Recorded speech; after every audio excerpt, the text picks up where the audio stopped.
welcome to That's a Tap CT with DJ here to break down and preview the UFC 285 huge card. DJ, I'm excited. Absolutely, man. 285. You know me. I've been talking about this like ever since this got announced or this got leaked, right? We've got the greatest of all time making his much anticipated return, a much anticipated return, not just back to his old weight class, which was light heavyweight. He's coming back to heavyweight. Now we all know the heavyweight champ is considered to be the baddest man on planet Earth, and he's looking forward to laying claim to that. So man, I'm beyond excited. I'm beyond excited to break this card down. Obviously with yourself as well, and give some predictions. Yep, definitely. We saw the press conference and any takeaways from that before we give us our predictions and talk about it. Man, like, look, I gotta say that John Bones Jones looks very relaxed leading up and going into this fight. It seems like he's itching to get back in there. He's Mm. oozing confidence. But hey, let me also tell you, Cyril Gane is no joke, right? Cyril Gane looks extremely relaxed as well. He seems like he's excited by the challenge that's in front of him. It seems like getting a title shot so soon after fumbling it against Francis Ngannou. I think he is super excited to go in and prove himself. And we all know that. We all know, as MMA fans, going against John Jones is a tall order. And if you're able to go in there and put up a stellar performance, let alone win, that catapults you into, stardom.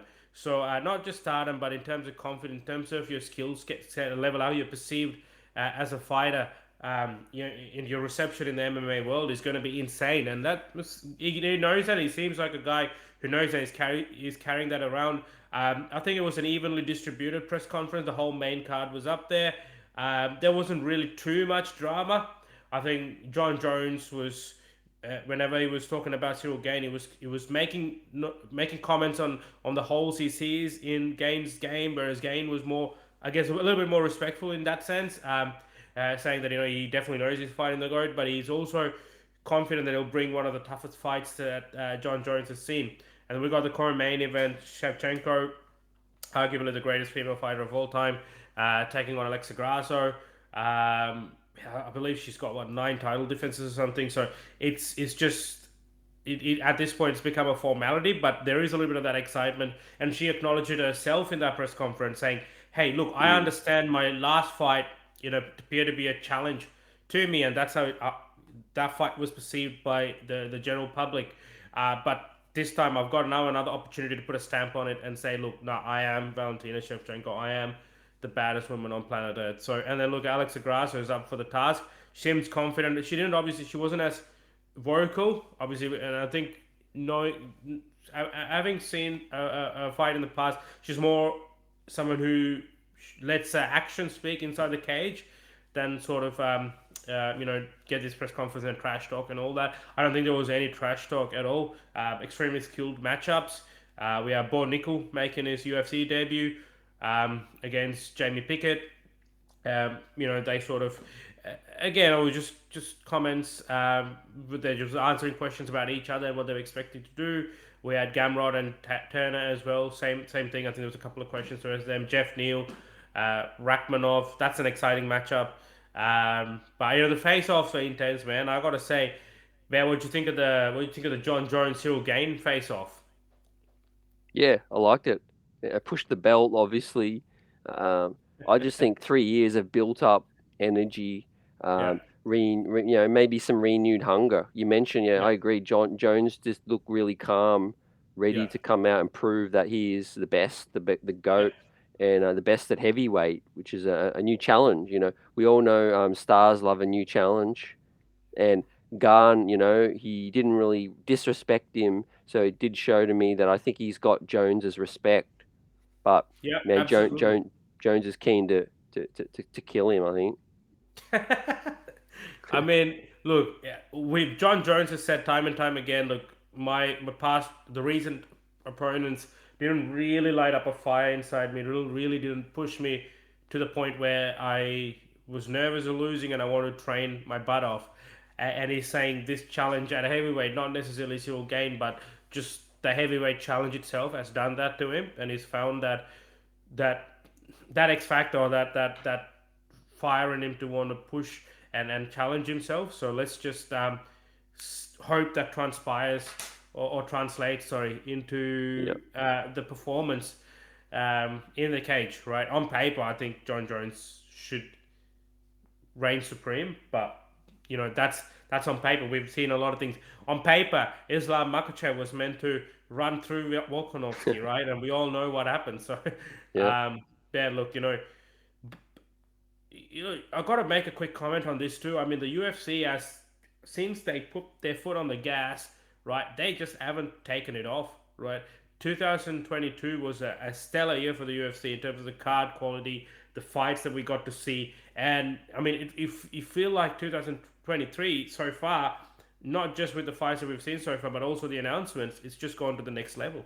They've announced some great fights. John Jones is coming back this year. Conor McGregor's coming back. UFC 286, 287, all massive cards. So, man, look pretty mm, good.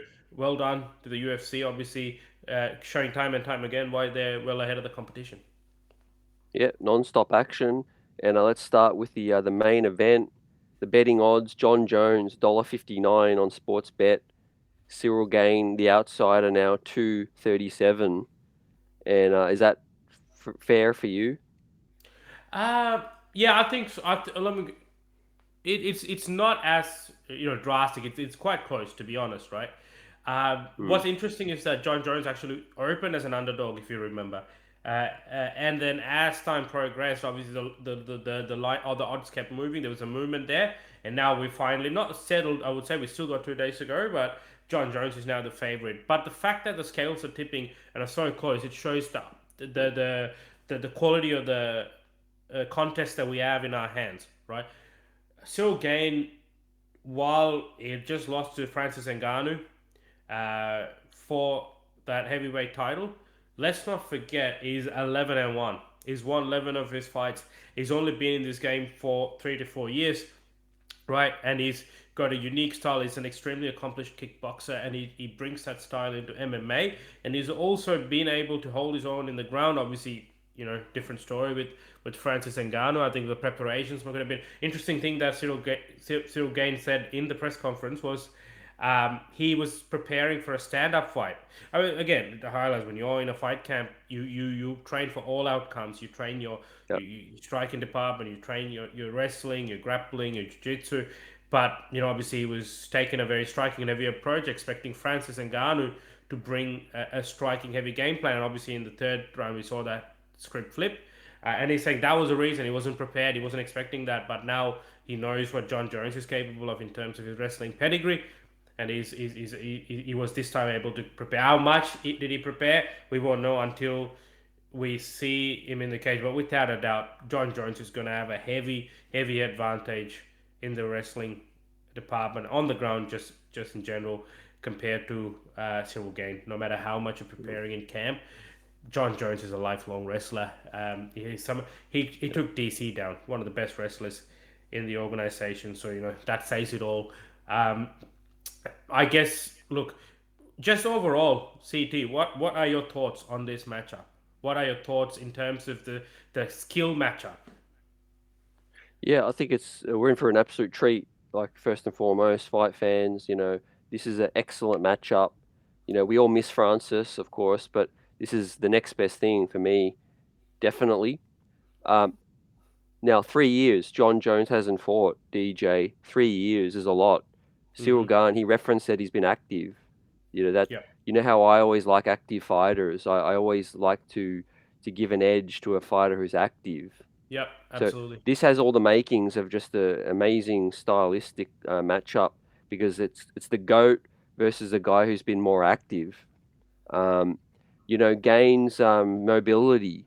Could that be, if he fights on the outside and tries to, carry himself into the first few rounds, then it's going to get dicey for the next, Yep. let's say the first 2 rounds are cloudy, and then the championship rounds, it comes down to that. That's where it's going to get really interesting for me because a guy who hasn't fought for that long, I Mm. think this could be one of John Jones's best wins. Absolutely, without a doubt. I think not just getting a win in heavyweight, winning the championship, but beating someone like Cyril Gane. I think yeah, definitely will be counted as one of his best wins. You make an interesting point that John Jones hasn't been active for 3 years. You're absolutely correct, and let's also not forget during that period of inactivity, and now he's coming back into the premier mixed martial arts organization, which is the UFC, where you got get the best fighters, right? Not only is he is coming back into a whole new division where he's fighting a weight class above what he's used to, right? So he's going to be carrying a lot more muscle, a lot more mass on him, right? Yep. Which technically could slow someone down, right? But I mean, given and I do believe this. John Jones is quite adamant that he is prepared extremely well for this. He's put the extra weight on methodically, and he's been, you know, constantly, working on his strength, explosiveness, and endurance, right, to be able to support the same level of performance in a higher weight class. But that is definitely going to be a factor. I mean, there's a lot of unknown going into it. We've never seen John Jones this much heavier. When you look at those pre-fight photos, uh, he does look different with his fight trunks on. We've seen some side-by-side comparisons of him in 205 and 250. It looks very different. He obviously looks a little bit more bulkier. Will he be able to sustain the same amount of performance, the same level of performance everywhere else? Sorry, going into this fight in heavyweight, right? I think like skill wise, obviously, I this is my take on it. I think the simple way to put it is I feel Cyril Gane is the better striker, right? And John Jones is obviously the better grappler. But then again, having said that, John Jones is extremely well rounded, right? Yep. Uh, Exactly. if you say, yeah, sorry, you go, CD. Yeah. Yeah. Exactly. Yeah, yeah, absolutely. So, but the way it gets interesting is I think, say, if Cyril Gane is 10% a better striker than John Jones happens to be 50% a better wrestler than Gane. So that while there's a strengths, they each possess a strength in a different area. Yep. John Jones' strength is extremely strong. And having said that, look, John Jones is not just about what he's able to do in the cage, right? It's about his preparation, right? How much he studies his opponents. His fight IQ is unmatched. He, without a doubt, has one of the best fight IQs in the business, and he is going to be utilizing those along with his tools, his skill set. He's rangy.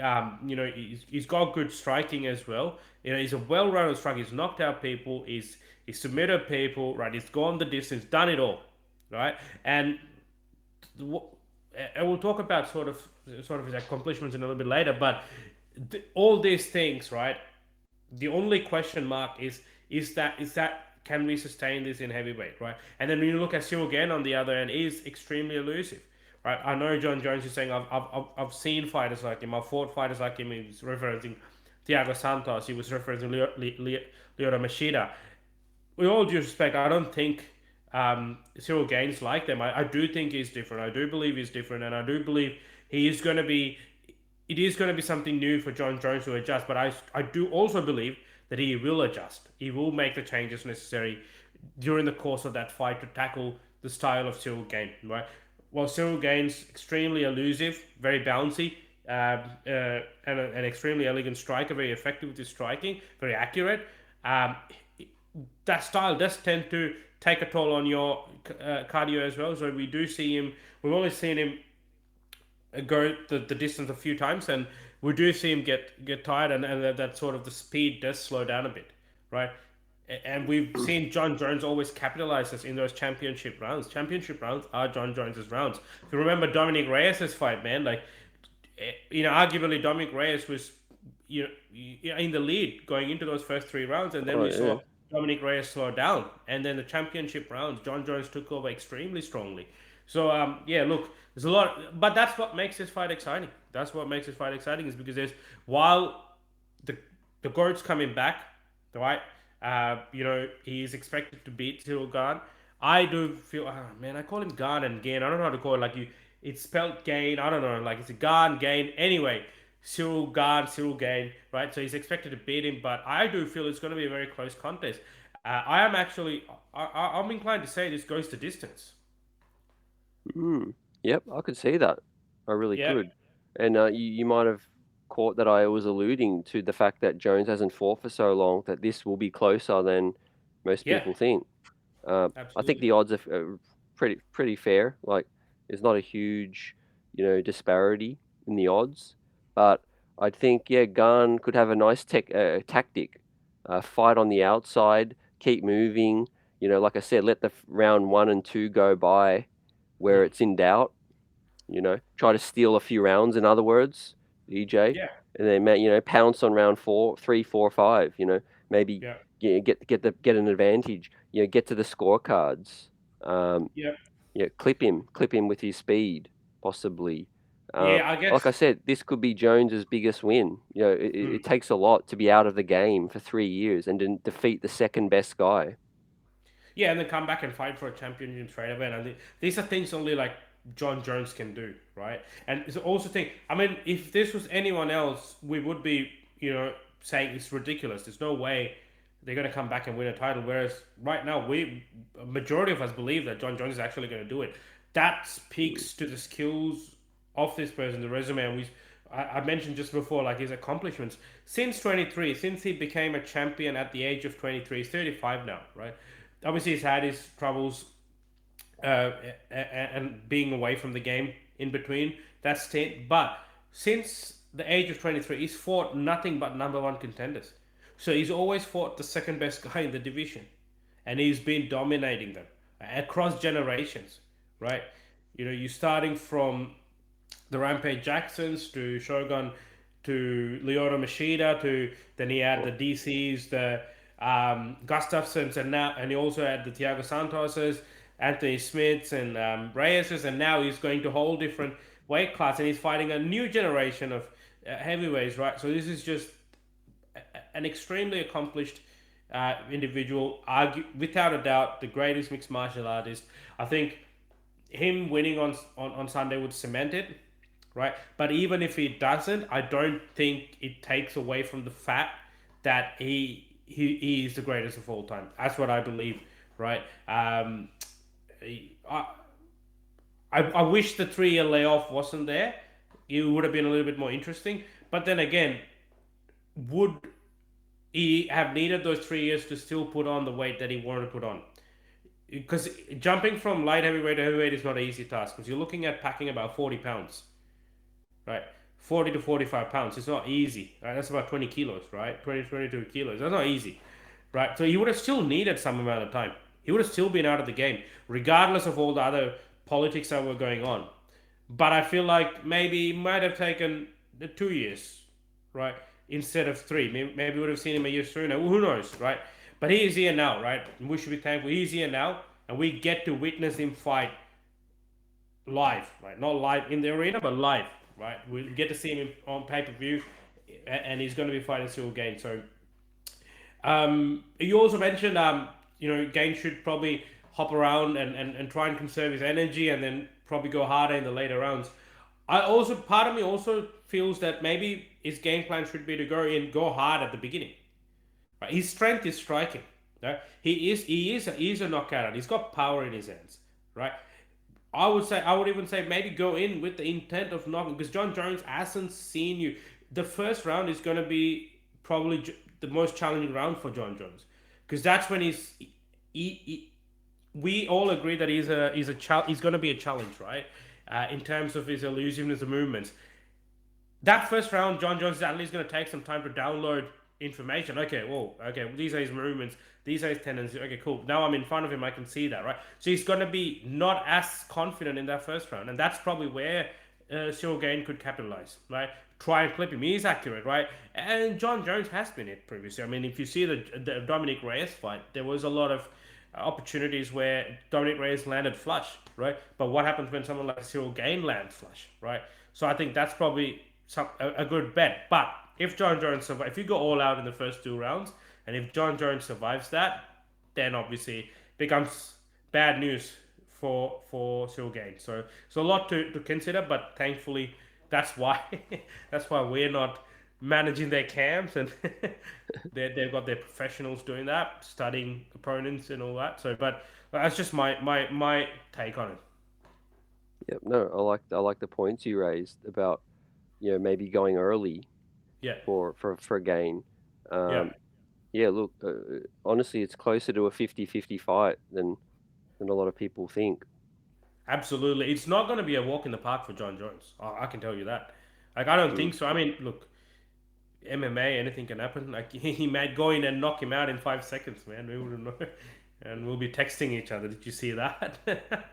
yeah. So you think it goes to the distance and then Jones I believe, yeah, decision? it goes to distance, and I believe John Jones gets the victory. Unanimous decision. Yep. Yeah. It'll Yep. be a very wrestling heavy fight, I believe. Yep. Okay. I'll go. I'll agree with you. No, sweet. I'll go with the same. Yep. Now the co-main. All right. We got Valentina Shevchenko taking on Alexa Grasso, right? So we all know about Valentina Shevchenko. We all know what she's capable of. She had a bit of a hiccup in the last fight. You were there, rings cage side, obviously witnessing what was one of the best cards of the year last year. And obviously Shevchenko in the current main event sort of ran into some trouble, obviously, especially getting constantly taken down by Tyler Santos. But well, she's addressed that and she said, "Look, it won't happen again. If we were to rematch, or if you'll see it in my future performances. That's just a one-off." So it was a close victory, but a victory nonetheless. So we have her. She's going for a ninth title defense, I believe, and she's going up against Alexa Grasso, who's obviously got a good win streak going herself. But it's just the fight. It just comes down to the same things that we see with the likes of Valentina Shevchenko, Amanda Nunes, right? It's just that yes, these opponents have done enough or more than enough to be the number one contender and take on that title title fight, but it then from there it becomes quite difficult because of the challenge they face in the champion, because the champion is so dominant, right? I think, to be honest, the last fight would have made Shevchenko train a lot harder, leave no stones unturned, and she's going to come in with a point to prove. Right, Valentina Shevchenko on a normal day is a bad you know what I mean, right? She's a dangerous fighter, and then you have these questions surrounding her last performance, and she wants to put a stamp on it. Right? It's just gonna be you're gonna get a very intense Valentina, right? She did seem quite relaxed in the press conference. She seemed very confident. She always is. And look, obviously, like I said, Alexa Grasso is an extremely good striker. She's approach is very boxing heavy, right? So she will. It'll be interesting to see how she's able to mix everything up and not just rely on one aspect of the fight, because you're not fighting, another contender. You're fighting the champion, and you're not just fighting any champion. Similar to what Gane is doing in fighting one of the greatest of all times. Arguably, Alex is fighting one of the greatest women fighters of all time. So she's got a tall task ahead of her. What are the? I'm keen to see what are the odds on that, CD. Yep. So the odds are absolutely one-sided. $1.13 to Valentina to $6 Grasso. Oh, That's insane. would you put any money on Grasso? What if she pulls the upset? Look, I don't. I honestly think Santos had a better chance Yeah, in Singapore. I really think Valentina cleans up her act. yeah. Whenever you have close fights like that, like when they come back out again, they're gonna be in a different level. Exactly what I told about Islam, right? Like, I mean, Islam will level up after that last fight. So, yeah, man. Look, predictions wise, I'm thinking it's gonna be somewhat one sided. Obviously gonna go with Valentina, and I think it's gonna be a stoppage, to be honest. Yep. Yep. Second round Second round, phew, for me. CP on the money. Oh man. All right. We got next up we got your favorite fighter's favorite fighter, Jeff Neal, taking on Shavkat Rakhmonov, right? One of those um, sensations from that part of the world. Um, so we got the Rachmanovs, we got the Hamzats, we got Islams, Khabibs, and all of them. And then obviously he's undefeated. No surprises there. 16 and 0. Taking on Jeff Neal, man. I like Jeff Neal. So I feel like his fights are entertaining. His last fight with Vicente Luque was just bang, man. It was a banger. It just went at him, right? And that finishing sequence was just legendary. I felt for Luque, but it was just legendary. Obviously, this fight was scheduled to be a main event not too long ago. Jeff Neal had to pull out due to an injury, and then now it's been rebooked. Look, it adds to the card, to be honest. It adds a lot more excitement to the card. And everyone's wanting Rachmanov to climb up the ranks as well. And everyone's waiting for that face off between Rachmanov and Hamzat. So, for overall, right, what are your thoughts on the fight?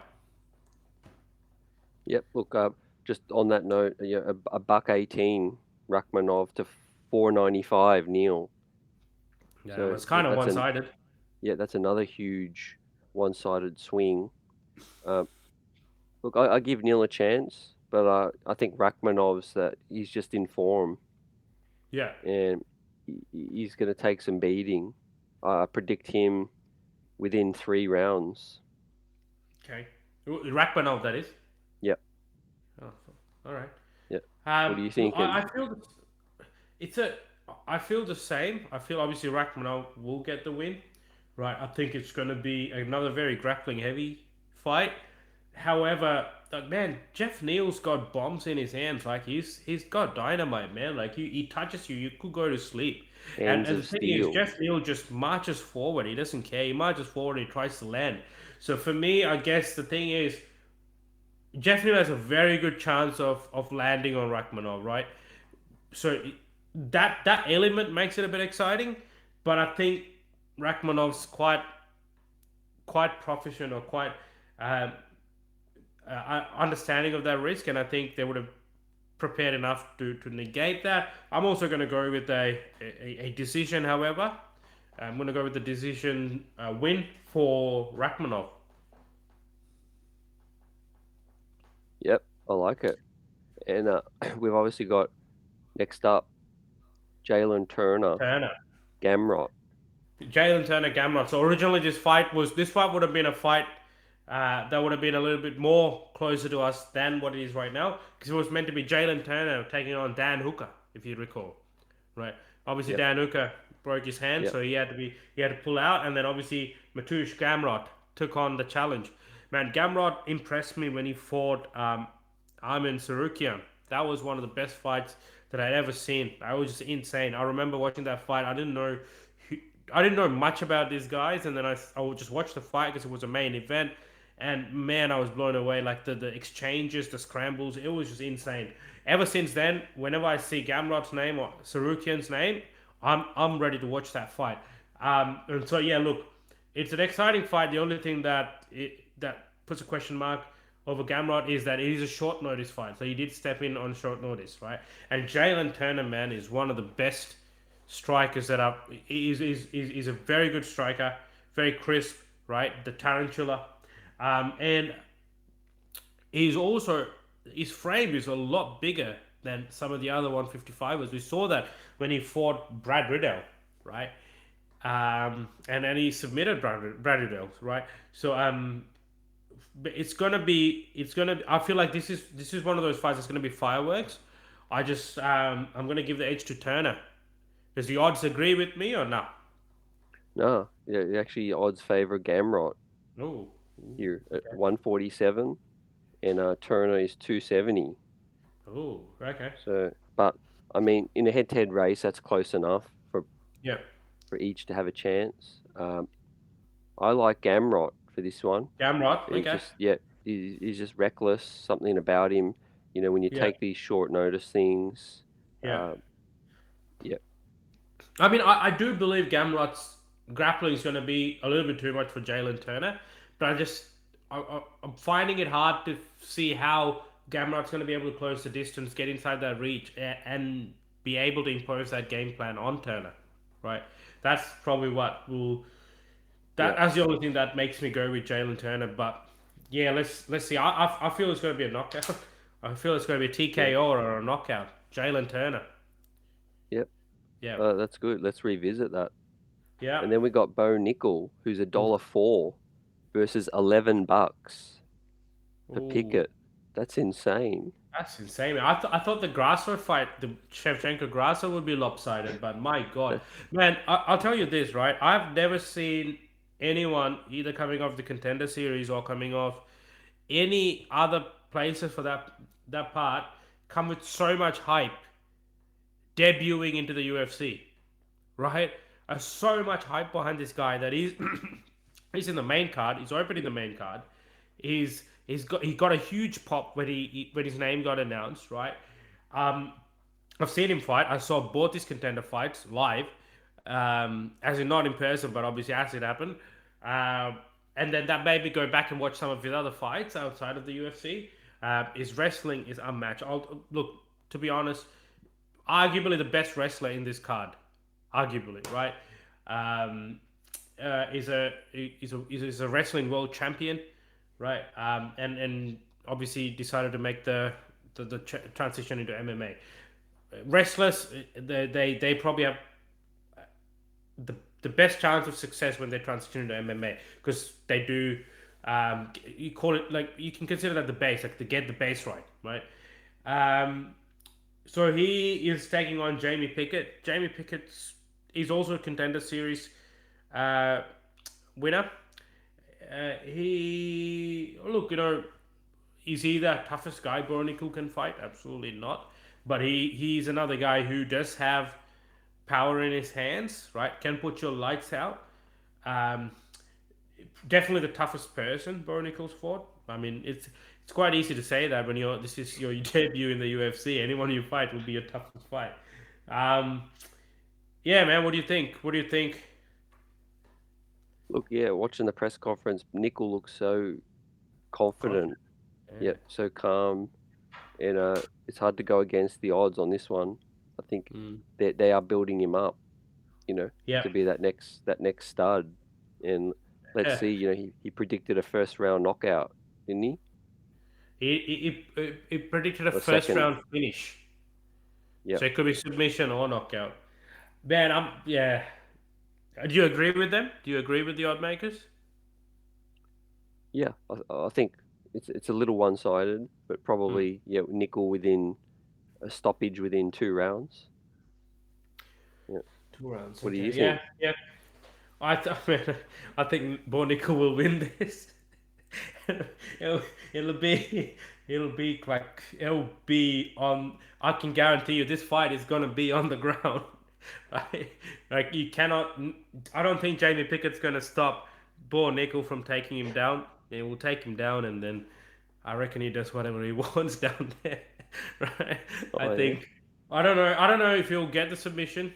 Um, but either way, I've got a Bo Nickel win. yeah, nice. Does he have a nickname? I mean, is that okay? I reckon every single fighter here has a nickname other than Bo Nickel maybe, and Alexa Grasso. I don't think she has one. Yeah, John Jones is John Bones Jones. it's kind of hard when your name's just Bo Nickel. I mean, his Instagram handle is no Bickle. It's changed the letters. Maybe that's his middle name. Man, who cares? He can destroy anybody he wants. Like who cares? Like I think. Hey, but that kind of got me excited. Like I want to know how many how many nicknames I know. So John Bones Jones, Cyril Bongamin Gane. I'm not looking at nicknames. I'm just looking at their names. So I don't know. I'm not seeing the nicknames. I'm guessing them. Valentina Shevchenko is the Bullet.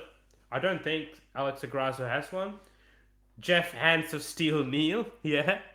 That's right. Yeah. Hands of Steel. And Shavkat Rakhmonov. I can't remember. It was some sort of wolf, wasn't it? I don't know. Um, Gamrot. Yeah, I don't think he has one either. Jalen Tarantula. And then Jamie Pickett's Nightwolf. I got that from the press conference. Yeah. yeah, yeah. Um, Well, yeah, either way, it's going to be huge, It's and gonna look be forward to huge. breaking it down. Look forward to Hey, breaking it down. absolutely, CD. And look, hey, we've got to show some love to the preliminary cards as well, right? And when you say love, right, there's only one name that comes to mind, right? No love, Cody, no love, Garbrandt, man. Like, I mean, hey, he's had a landslide of losses in the past few fights, right? But he's always an exciting fighter, man. When Cody Garbrandt fights, I'll watch. I'll absolutely watch. There's a lot of revelations that came out from his press conference or his media day on the challenges that he was facing. So obviously, all the best wishes to him and hope everything is fine now. He seems like he's saying he's in the right mindset. He's fighting Trevin Jones. It was meant to be Julio Ast who pulled out, and then obviously Trevin Jones took on the challenge. Interesting. He finds himself in an interesting place now. Like he made it. He lost. He was having a good resurgence um, after knocking out a Sansao, and then obviously started losing. Obviously lost to Font, and then decided to make the jump to flyweight. Lost to Kai Kara France, and man, it's a tough spot to be in, right? But like to think, I remember watching that fight with Dominic Cruz, and I remember going into that fight. I was just as I was they were announcing the ring walks, and I was getting my snacks ready, and I'm thinking, man, I'm about to see a Dominic Cruz masterclass. This guy's gonna destroy this Cody No Love guy, and man, what a fight that was for Cody Garbrandt. He came out, he absolutely laid on a masterclass, one of the best performances in a title fight, right? Left un He was untouched. He was taunting Dominic Cruz the whole time. He was doing Dominic Cruz what Dominic Cruz does to others. And man, and I thought, man, this guy's going to be untouchable. This guy is going to be a champion for a long time in this division. And then obviously he lost to um, TJ Dillashaw, and that's it. That's been the thing. And then he's had this downward spiral, and it's his style of fighting. It's his kryptonite. Obviously, he throws caution to the wind, and he deviates from the game plan. He just wants to bang, and most of the time doesn't end well for him, and he gets caught. And that's it. But let's hope, man. Similar to there are only a few fighters who have that. Like you can think of the Conor McGregor's. When even if you lose, there's still something about these fighters. There is that it factor. There is that excitement that they bring. So I mean, I'm really hoping for a Cody Garbrandt win. Not for anything else. I got nothing against Trevin Jones, great fighter. It's just Cody Garbrandt on a winning streak is quite exciting. Not just for the UFC, but for that bantamweight division. I think it brings a lot of name value. So yeah, uh, man, I don't know if we have the odds for that, but like, what do you think? Do you think Cody has got a chance? Yeah, he's favorite, 155 Okay. to 240. Yeah. So I think excitement, that the punters like excitement. Okay. Yeah. I Mm. mean, look, Trevin Jones loves to bang as well, so it'll as long as Cody Garbrandt doesn't deviate from the game plan, he should be fine. Like he has a better chance. I wouldn't say he should be fine. He has a better chance. Hey, there's another fight that's flying under the radar. Derek Brunson's fighting. Derek Blonde Brunson. Is he still blonde? He was calling Yep. himself Blonde Brunson. He was saying he was undefeated, obviously, until he was defeated by what was his name? He fought for the. Oh my God, I'm having a. He Kevin fought Holland, Adesanya. Um, um, the Killer Gorilla. Kananaya. Kananaya, yeah. Until he ran into Kananaya, and he's taking on Dricius Duplessis, man. That's a good fight. That's a very good fight. Dricius Duplessis has been on a tear. He beat Darren Till recently. Interesting news on Darren Till. Darren Till's no longer with the UFC. Um, Yep. yeah, that's another good fight. Amanda Hebus is fighting. Julian Marquez is fighting. Yeah, the early prelims. Oh my God, early prelims, man. Ian Gary's fighting. Um, It's stacked. there's some good fights in there. It's a stacked card. Yeah. It's a very Yeah. No stacked card. doubt. Yep. Yeah, They want that pay-per-view buck. pay per view, man. Like I mean, this is worth the pay per view, man. This is worth the pay per view. All right. So out of all Absolutely. these fights, which one are you looking forward to the most and why? Oh, it's got to be the top. Yeah, Oh, yeah, the Jeff intrigue. Neal and Rachmanov. Yeah. No, I just think the Jones return, the Yeah, unpredictability, yeah, and yeah, I think the 5 round. I just love a championship fight, five yeah, rounds. yeah. How about you? Ah, man, spot on. John Jones, man. I'm a massive John Jones fan. It's very hard to to predict these fights when you're a fan of someone and you're always trying to be partial. But look, I feel John Jones is 27-0. He's undefeated, and he's coming back to cement his legacy. Quite excited just to see him fight. I think that first 2 seconds is going to be surreal, where it's going to be surreal when he's fighting Cyril. He's just seeing him walk into the octagon, just seeing them touch gloves, and just oh man, this whole thing is just there was a good part of me in the past couple of years. I believe like we won't see John Jones fight ever again. Now we get to see Mm, that again. I'm exactly. not even look just going further than this fight. If he were to win, right, we get him and Stipe. That's a huge fight. Stipe, man, your man Stipe, right? Um, so big fight. And then look, I'm actually not ruling out Francis Ngannou coming back to the UFC, right? So I think that fight, I believe will happen. John Jones and Ngannou will happen. That will be that Yeah. super fight. It just probably will be, Mm, I don't know, provided he comes back. But yeah, so a lot of things, a lot of excitement around the fight. But yeah. yeah, you can't go past the main event. Yep. You And said it. hey, no jokes. I am also excited for the Bo Nickel fight, right? Just to see like is the hype real? You know what I mean? Like, is he able to do this in a big stage in front of so many people? Like in a big pay-per-view card like UFC 285, where you're opening the main card for the greatest of all time, John Jones. Yeah. Like, surely there's going to be some sort of pressure there. Yeah. You know who else lived up to that recently? Was Who was Aaron Blanchfield. Oh man, jeez. I like look. I knew that fight was gonna be a close fight, but look, sorry, I was expecting it to be a close fight. I did not see that coming. Like I knew Andrade took it on short notice, but knowing Andrade and the type of fighter she's fought and the finishes she has under her belt, I was like, oh, she's definitely gonna, you know, scrape out the win at the very least. And Blanchfield went and dominated her. Man, like that was Yeah. just insane. That was nuts. And now they're talking about her fighting Shevchenko after this, if Shevchenko wins Mm, or the winner of this. And I think yeah, she'll get that shot. yeah. Yeah. I know what's going on with Tyler Santos, but yeah, Yeah. She's earned that. I think emphatic. yeah, Um, but yeah, it's been a pleasure as always to chop this thing up, and yeah, can't wait to talk about the recap and absolutely. what surprised us, what went according to what we predicted. Hmm. Don't forget, like and subscribe. That's a tap. We've got CT and DJ, and for this episode, that's a wrap. That's a wrap, guys. That's a wrap indeed. Don't miss the great one coming back, and we'll see you on the other side of the pay per view. Peace.